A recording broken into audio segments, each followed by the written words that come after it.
Bapak, Ibu, dan saudara-saudara, salam. Embun pagi kembali menjumpai kita di pagi hari yang indah ini. Firman Tuhan yang akan kita renungkan bersama-sama terambil dari Ibrani pasal 4 ayat 14 sampai 16.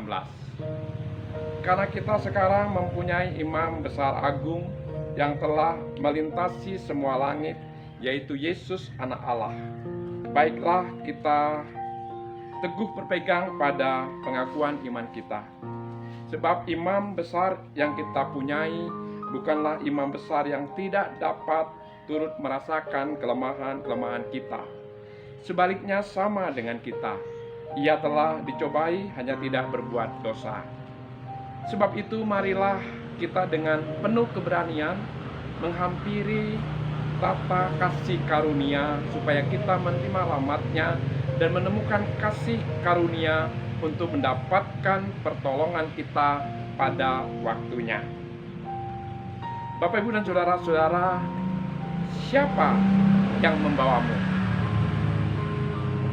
Dono, kamu sampai di istana ini siapa yang membawamu? Kamu sampai di kantor gubernur ini siapa yang membawamu? Kamu sampai di kantor wali kota ini siapa yang membawamu? Atau siapa yang membawamu di dalam partai kesatuan ini? Ya, itulah peranan dari sebuah relasi, peranan dari sebuah backing, atau juga peranan dari calo dalam penerimaan, pejabat, pekerjaan, dan bisnis. Dulu umat Allah tak kala datang kepada Tuhan, dia harus melalui para imam. Umat Allah menyampaikan doanya, permohonannya kepada imam, dan imam menyampaikan permohonan umatnya kepada Allah. Demikian juga Allah menyampaikan jawaban doanya kepada imam, dan imam menyampaikan jawaban doa dari Allah kepada umatnya. Tapi suasana itu, situasi itu sekarang berubah. Karena peranan imam diambil oleh peranan Yesus sebagai imam besar yang agung. Sehingga umat, orang percaya, dapat langsung menghampiri hadirat Allah di dalam Yesus Kristus, melalui Yesus Kristus, dan oleh Yesus Kristus. Sekarang kita mempunyai imam besar agung. Imam bukan sembarang imam, tapi dia adalah imam yang besar dan agung. Dan dia itulah Yesus Anak Allah, atau dia adalah Allah sendiri. Sehingga umatnya, saudara dan saya, diajak agar teguh di dalam pengharapan, teguh di dalam iman, teguh di dalam kesaksian, teguh berpegang pada pengakuan iman kita, yaitu iman. Karena Yesus melihat, memperhitungkan iman dalam setiap hubungan, relasi dengan umatnya.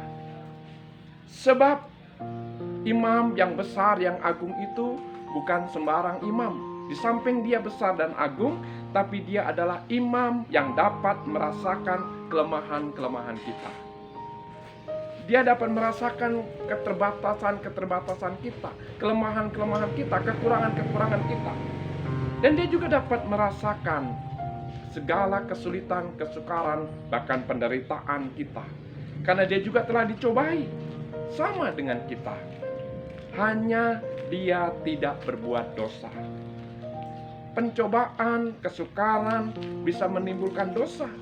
Karena tak kala kita mengalami kesukaran, penderitaan, dan kesusahan, kadang-kala kita bertanya, menyalahkan sesama, menyalahkan kondisi, bahkan seringkali menyalahkan Tuhan. Itu sebabnya tak kala kita punya pergumulan, punya masalah, berbagai-bagai kesulitan dan kesukaran, maka tepatlah jika kita datang kepada Yesus sebagai imam besar agung kita, karena dia adalah ahli dalam menolong kesukaran-kesukaran yang kita hadapi. Itu sebabnya marilah dengan penuh keberanian menghampiri tata kasih karunia Allah Itu artinya saudara dan saya datanglah sendiri. Jangan pakai backing, jangan pakai calo, jangan pakai perantara. Tapi datanglah di dalam nama Yesus dan kuasa Yesus. Maka kita datang dan kita diterima, sehingga kita dapat menerima dan menemukan dan mendapatkan pertolongan tepat pada waktunya.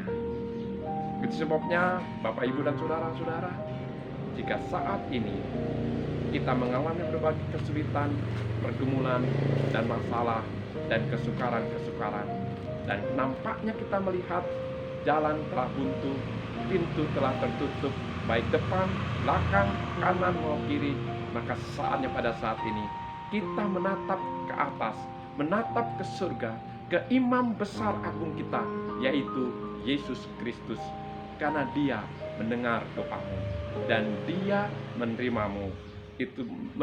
Dan kita dapat menemukan dan mendapatkan Dia kapan saja, di mana saja. Dia ada waktu untuk saudara dan saya. Dia ada hatinya untuk saudara dan saya. Dia ada telinganya untuk saudara dan saya. Dia ada tangannya untuk saudara dan saya. Dia siap menolong saudara dan saya, sehingga pada akhirnya kita akan mendapatkan pertolongan tepat pada waktunya. Tuhan Yesus memberkati dan Tuhan Yesus menyertai kita. Amin. Mari kita berdoa. Kasih karunia Tuhan Yesus Kristus untuk segala kebaikan dan kemurahan setiap umat yang percaya, itulah janji dan kesetiaan Tuhan sebagai Imam Besar dan Agung semakin dilimpahkan dalam kehidupan kita. Bapa, berkatilah setiap jemaat dan umat-Mu yang mengalami berbagai-bagai kesulitan dan tantangan. Nyatakanlah anugerah-Mu bagi mereka, anugerah yang besar yang membawa mereka boleh datang pada Tuhan dan menemukan Tuhan, dan pada akhirnya mendapatkan pertolongan pada Tuhan tepat pada waktunya. Terpuji nama-Mu, dalam nama Yesus kami berdoa dan bersyukur. Amin.